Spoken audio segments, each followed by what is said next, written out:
un rayon de lumière pour la jeunesse africaine, Fatou. Oui. Mais je voudrais qu'ils soient libres par rapport à l'histoire. Parfois, les gens méprennent mes propos. Quand je dis que le ressentiment les retarde, ça ne veut pas dire oublier l'histoire ou oublier nos douleurs. Ça ne veut pas dire ça. Mais je vais donner un exemple. La Chine a été occupée par le Japon. Est-ce que les Chinois sont là en train de multiplier des tables rondes pour parler de leur traumatisme de l'occupation? Ils répondent autrement. C'est-à-dire qu'ils ont travaillé dur. Ils ont relevé la tête. Ils sont fiers. Ils sont combatifs. Ils ont même honte de parler de leur domination antérieure. Et donc, ils sont là en train de rivaliser aujourd'hui avec les États-Unis.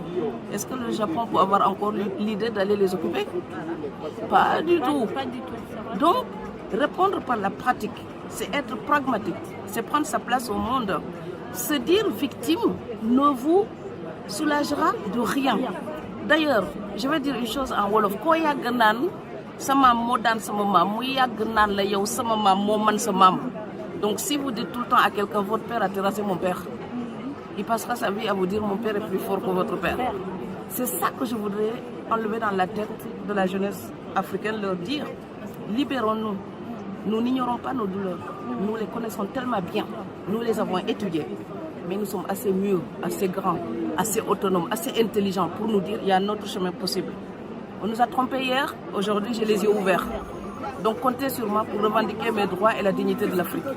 C'est ça que je voudrais que toute la jeunesse africaine se mette dans le cœur. Partout on essaie. On essaie. Donc quand un jeune Africain me dit, moi je ne peux pas continuer les études, mes parents n'ont pas les moyens, je lui dis, mais attends, hérésie. C'est exactement parce qu'ils n'ont pas les moyens que tu dois absolument étudier pour ne pas vivre comme eux. Et donc moi je partage ce qui m'a sauvé. Je ne suis pas là pour dire aux gens, t'as mal, mais tu pleures, tu as raison, continue. Non, ça c'est du mépris.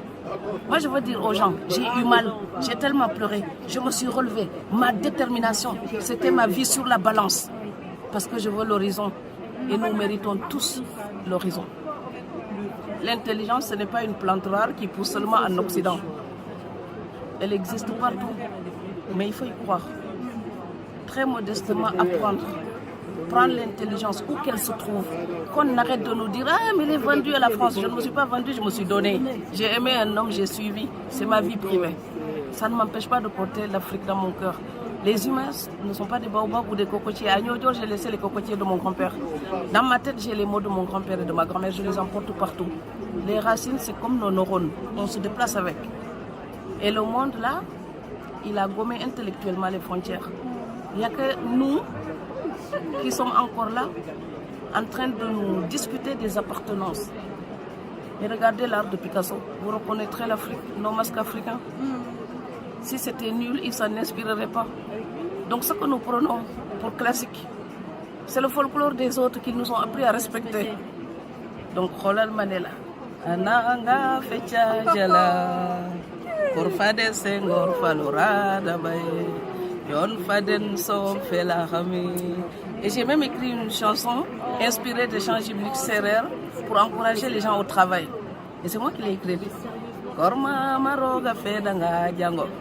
Django djalik roga feda korma me. Ça c'est moi. Donc ça veut dire quoi? Kormama, donc c'est quand on fait l'horloge d'un homme, d'un garçon, d'un frère ou d'un chéri. Donc bravo. Le soleil se lève.